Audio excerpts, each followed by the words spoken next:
आहे प्रदीप गुप्ता नावाचा नालायक माणूस, ज्यांनी खोटे एक्झिट पोल देशामध्ये सगळं चॅनलला वाटले होते. बघा कसा रडतोय ढोंगी. ही अशी लोक आहे ना, जोड्याने आणली पाहिजे चौकात. धाऱ्यांची चापलुसी करू, कसे तळवे चाटू, कसं पॅकेज घेऊ, या सगळ्या घाणेरड्या मान्य सरकार तुम्ही निवडून ठेवला ना त्या सोशल मीडियातील खोट्या मेसेजवर विश्वास. भोगा कर्माची इथं महागाई वाढली. एक्झिट पोल मध्ये कुठल्याही नालायक सर्वे करणाऱ्या काही धर्म व्यवस्थेमध्ये घुसलेत, काही न्याय व्यवस्थेमध्ये घुसण्याचा प्रयत्न करतायत, काही राजसत्तेमध्ये आहेत, काही प्रचार प्रसार माध्यम सत्तेमध्ये गोदी मीडियाच्या नावाखाली त्यांनीच एवढी दलाल.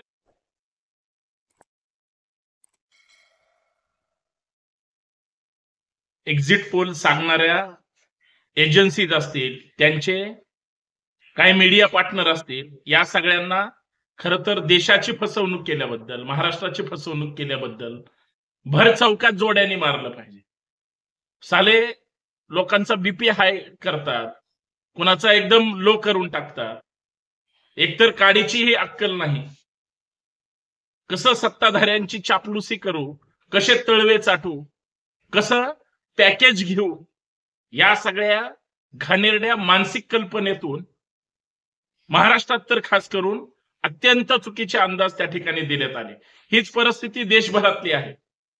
म्हणजे सत्ताधारी म्हणून भाजपने 400 पारचे जे काही नारे लावले होते, देशातल्या कानाकोपऱ्यातून सामान्य माणूस ओरडून सांगत होता की आम्हाला जे प्रश्न निर्माण झालेत, आम्ही त्याच्यात प्रचंड वैतागून गेलेलो आहोत.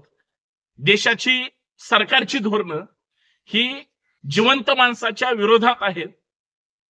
त्यांना माहीत नसलेल्या किंवा अलिखित अदृश्य धर्मव्यवस्थेशी घेणं देणं आहे, परंतु जिवंत विचारांच्या माणसाशी, भारतीयांशी देणं घेणं नाही. आमच्या इथं महागाई वाढली. एक्झिट पोल मध्ये कुठल्याही नालायक सर्वे करणाऱ्यांनी महागाईबद्दल पॉइंट आउट केलं नाही. बेरोजगारीची परिस्थिती भयानक. आमचे जे तरुण पोर आहेत, जे गुलालात नाचत होते, त्यांनी कधीच विचार केला नाही माझ्या रोजगाराचं काय, सरकार देऊ शकतं का, सरकारने दिलेत का, घोषणाबाजी तशी केली, इम्प्लिमेंट होतंय का? अजिबात नाही. एक्झिट पोल सर्वे करणाऱ्या किंवा खोटारडेपणा करणाऱ्या त्या नराधम मानसिकतेने कधी शेतकऱ्यांच्या प्रश्नाबद्दल तसा सर्वे केलाय का?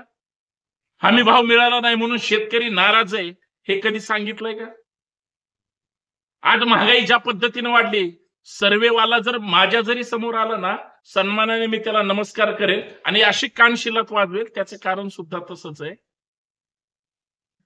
की महागाई ज्या पद्धतीने वाढवली गेली, पेट्रोल असेल, डिझेल असेल, सीएनजी असेल, घरगुती गॅस, बायकोला चांगलं काहीतरी करून दे म्हणेपर्यंत तिथं असतं.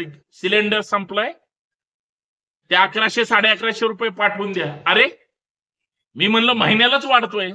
ते म्हणे हे असंच आहे.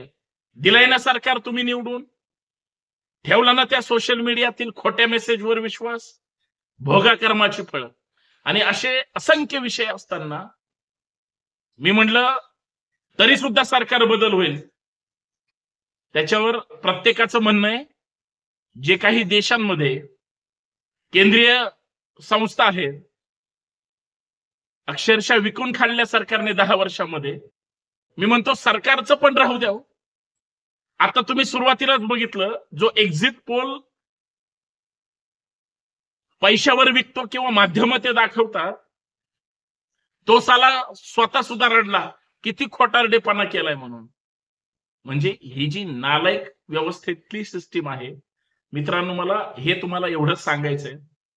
लोकांच्या मनातली खतखत, तुमच्या माझ्या मनातली खतखत, देशवासियांच्या मनातली खतखत या लोकांना कधी दिसलीये का? अजिबात नाही.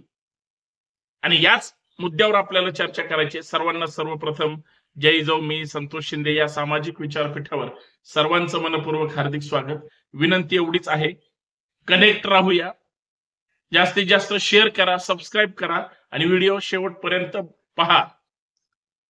कारण महाराष्ट्रासह देशामध्ये काही दलालांचा सुळसुळाट सुरू झालाय. काही धर्म व्यवस्थेमध्ये घुसलेत, काही न्याय व्यवस्थेमध्ये घुसण्याचा प्रयत्न करतायत, काही राजसत्तेमध्ये आहेत, काही प्रचार प्रसार माध्यम सत्तेमध्ये गोदी मीडियाच्या नावाखाली त्यांनीच एवढी दलाली केली. म्हणजे कोविडच्या काळात कोविड किती भयानक आहे असं घाबरून जशी माणसं मारलीत ना, तसं आत्ताच्या ह्या निवडणुकीच्या काळामध्ये खोटे निकाल, खोट्या बातम्या आणि देशहिताचे जे प्रश्न आहेत, सरकारने जे खोटारडेपणा केलाय. म्हणजे बातम्या कशा दाखवल्या जातात, म्हणजे देशाचे प्रधानमंत्री 2-4 हजार मताने पुढे होते, 9,000 मताने पुढे होते. एकदा तर त्यांचा विरोधी उमेदवारच त्यांना क्रॉस करून पुढे गेला, त्याची बातमी नाही. तिथं बातमी सांगताना म्हणायचे निवडणूक आयोगाने जी आकडेवारी प्रसिद्ध केली आहे ती, आणि दुसऱ्या बाजूला इतर उमेदवारांना मात्र माग पडला, हारणारे. बातम्या कशा सांगितल्या जाव्या आणि कशा प्लांट केल्या जातात, म्हणजे प्रतिमा डागळू द्यायची नाही, निगेटिव्हपणा दाखवू द्यायचा नाही. ही जी वृत्ती आहे ना, यापासून सावध राहा मित्रांनो. मी याच्यासाठी एक्झिट पोलनी म्हणजे काँग्रेस असेल किंवा महाविकास आघाडी असेल, ह्यांना लय झालं 8-10 जागा दिल्या होत्या, बाकी सगळ्या जागा सत्ताधाऱ्यांच्याच घशात घातल्या होत्या. एक्झिट पोल पार उलटा झाला, बाजार उठावला सत्ताधाऱ्यांचा, एक्झिट पोल वाल्यांचा आणि खोटी चर्चा करणाऱ्यांचा, काही प्लांट करणाऱ्यांचा, काही जातीवाद्यांचा. कारण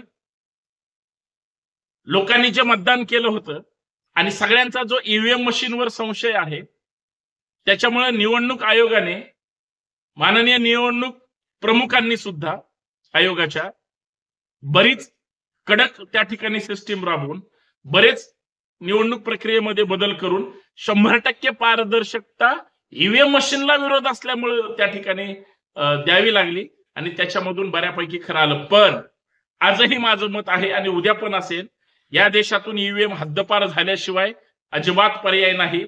बॅन ईव्हीएम, कारण ईव्हीएम हटाव आणि देश बचाव ही मोहीम राबवावीच लागेल. पण ह्या सगळ्या ह्याच्यामध्ये दलाली किती करावी, लाचारी किती करावी, एखाद्या समोर किती म्हणजे नतमस्तक व्हावं, हे त्या एजन्सीज, कारण हे सगळे पैशावर विकले जातात. जे काही सर्वे केले जातात, जी काही माणसं फिरतात, ती सामान्य माणसापर्यंत नाही, तर ते धनदांडग्यांच्या आसपास फिरत असतात.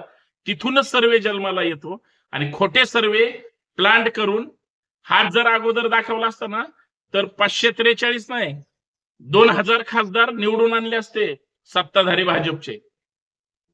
पण बघा, जे उडत होते एक्झिट पोलवर उड्या मारायच्या, फक्त एखाद्या मोठ्या 10 मजली बिल्डिंग वरून खालीच उड्या मारायच्या राहिल्या होत्या ह्यांच्या आनंदातून, निकालातून मात्र त्यांच्या चेहऱ्यावरचा जो काही गुलाल उधळला गेलाय, म्हणजे रंग उडाला गेला, म्हणजे जी काही चार्मिंग असते ती निघून गेली. त्याचं कारणच असे, काही क्षणापुरते बुडबुडे येण्यासाठी त्यांना वेळ दिलेली असावी. अन्यथा म्हणजे देशभरातल्या लोक हे सरकार विरोधी आहेत, सत्ताधारी विरोधी आहेत, हे बहुमतापर्यंत सुद्धा जाऊ दिलं नाही सत्ताधाऱ्यांना, मोदी साहेबांना. हे निर्विवाद लक्षात घेतलं पाहिजे. 400 पारच्या जे गप्पा करत होते, 400 पार म्हणून जे बोंबलत होते, आएगा तो मोदी असं जे रेटून सांगत होते, त्या सगळ्यांचा जो काही म्हणजे वैचारिक दिवाळखोरीपणा उद्ध्वस्त करण्याचं काम झालं, ते निकालातून सिद्ध झालं आणि सगळ्यांना सगळ्यांची जागा दाखवून दिली. आणि म्हणून त्या एक्झिट पोलवाल्यांनी खोटं नाटं सांगून मागच म्हणजे आयोगानेच म्हणजे मतदानाच्या अगोदर ते एक्झिट पोल बंद केले. बरं झालं, आता 100% बंद केले पाहिजेत. नाही, हे खोटं दाखवतात म्हणून यांना कुठल्या तरी मुख्य शहराच्या भर चौकामध्ये या एक्झिट पोल वाल्यांना, सर्वे करणाऱ्यांना जोड्यानं हाणलं पाहिजे, असं मला एक सामान्य नागरिक मतदार म्हणून वाटतं. तुम्हाला काय वाटतं हे सांगितलं गेलं पाहिजे. धन्यवाद.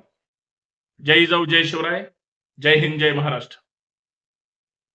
पण सगळ्यांची गुरमी, सगळ्यांचा अहमपणा, हुकुमशाही आणि सगळ्यात महत्वाचं जो काही सत्ता मस्तवालपणा होता, तो सगळा जिरवण्यात आलेला आहे.